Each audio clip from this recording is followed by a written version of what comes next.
Chapter 4. When Saul's son Ishbosheth heard that Abner had died in Hebron, he gave up, and all Israel was dismayed. Saul's son had two men who were leaders of raiding parties, one named Baanah and the other Rechab, sons of Rimmon the Beerothite of the Benjaminites.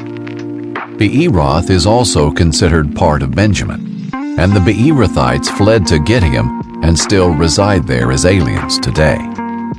Saul's son Jonathan had a son whose feet were crippled.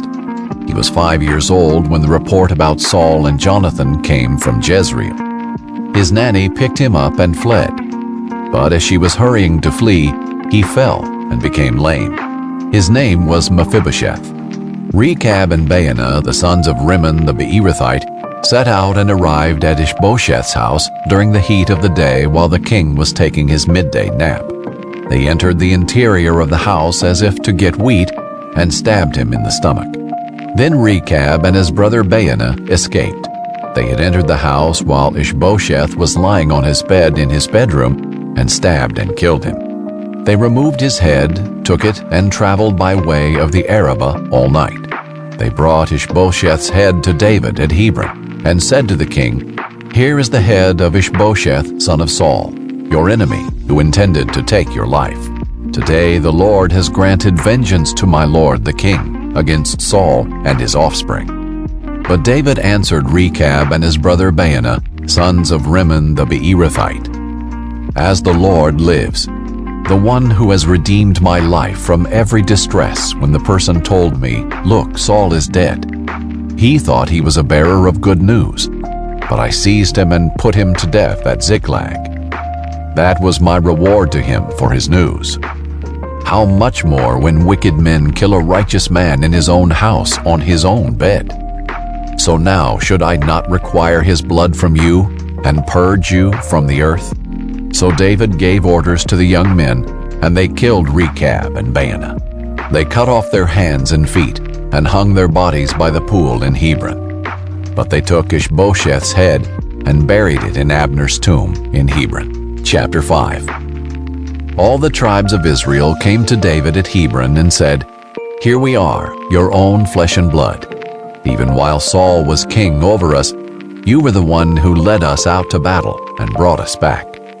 The Lord also said to you, 'You will shepherd my people Israel, and you will be ruler over Israel.'" So all the elders of Israel came to the king at Hebron. King David made a covenant with them at Hebron in the Lord's presence, and they anointed David king over Israel. David was 30 years old when he began his reign. He reigned 40 years. In Hebron he reigned over Judah 7 years and 6 months, and in Jerusalem he reigned 33 years over all Israel and Judah. The king and his men marched to Jerusalem against the Jebusites who inhabited the land. The Jebusites had said to David, "You will never get in here. Even the blind and lame can repel you," thinking, "David can't get in here." Yet David did capture the stronghold of Zion, that is, the city of David. He said that day, "Whoever attacks the Jebusites must go through the water shaft to reach the lame and the blind, who are despised by David." For this reason it is said, "The blind and the lame will never enter the house." David took up residence in the stronghold, which he named the City of David. He built it up all the way around from the supporting terraces inward. David became more and more powerful, and the Lord God of armies was with him. King Hiram of Tyre sent envoys to David. He also sent cedar logs, carpenters, and stonemasons, and they built a palace for David. Then David knew that the Lord had established him as king over Israel, and had exalted his kingdom for the sake of his people Israel. After he arrived from Hebron, David took more concubines and wives from Jerusalem, and more sons and daughters were born to him. These are the names of those born to him in Jerusalem: Shammua, Shobab, Nathan, Solomon, Ibhar, Elishua, Nepheg, Japhiah, Elishama, Eliada, and Eliphalet. When the Philistines heard that David had been anointed king over Israel, they all went in search of David. But he heard about it and went down to the stronghold. So the Philistines came and spread out in the Rephaim valley. Then David inquired of the Lord, "Should I attack the Philistines? Will you hand them over to me?" The Lord replied to David, "Attack, for I will certainly hand the Philistines over to you."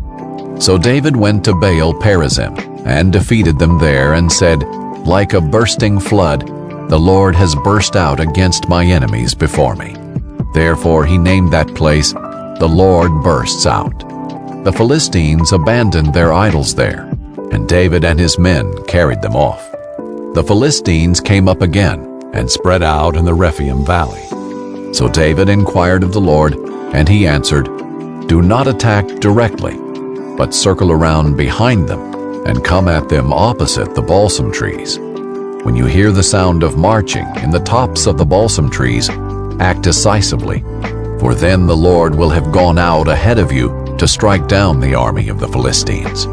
So David did exactly as the Lord commanded him, and he struck down the Philistines all the way from Geba to Gezer. Chapter 6. David again assembled all the fit young men in Israel, 30,000. He and all his troops set out to bring the ark of God from Baale, Judah. The ark bears the name of the Lord of armies, who is enthroned between the cherubim. They set the ark of God on a new cart and transported it from Abinadab's house, which was on the hill. Uzzah and Ahio, sons of Abinadab, were guiding the cart and brought it with the ark of God from Abinadab's house on the hill. Ahio walked in front of the ark. David and the whole house of Israel were dancing before the Lord with all kinds of fir-wood instruments, lyres, harps, tambourines, sistrums, and cymbals. When they came to Nachon's threshing floor, Uzzah reached out to the ark of God and took hold of it, because the oxen had stumbled. Then the Lord's anger burned against Uzzah, and God struck him dead on the spot for his irreverence, and he died there next to the ark of God. David was angry because of the Lord's outburst against Uzzah, so he named that place Outburst Against Uzzah, as it is today. David feared the Lord that day and said, "How can the ark of the Lord ever come to me?" So he was not willing to bring the ark of the Lord to the city of David. Instead, he diverted it to the house of Obed-Edom of Gath. The ark of the Lord remained in his house 3 months, and the Lord blessed Obed-Edom and his whole family. It was reported to King David, "The Lord has blessed Obed-Edom's family and all that belongs to him because of the ark of God." So David went and had the ark of God brought up from Obed-Edom's house to the city of David with rejoicing. When those carrying the ark of the Lord advanced 6 steps, he sacrificed an ox and a fattened calf. David was dancing with all his might before the Lord, wearing a linen ephod. He and the whole house of Israel were bringing up the ark of the Lord with shouts and the sound of the ram's horn.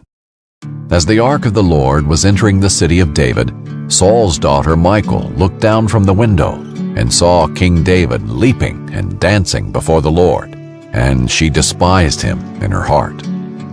They brought the ark of the Lord and set it in its place inside the tent David had pitched for it.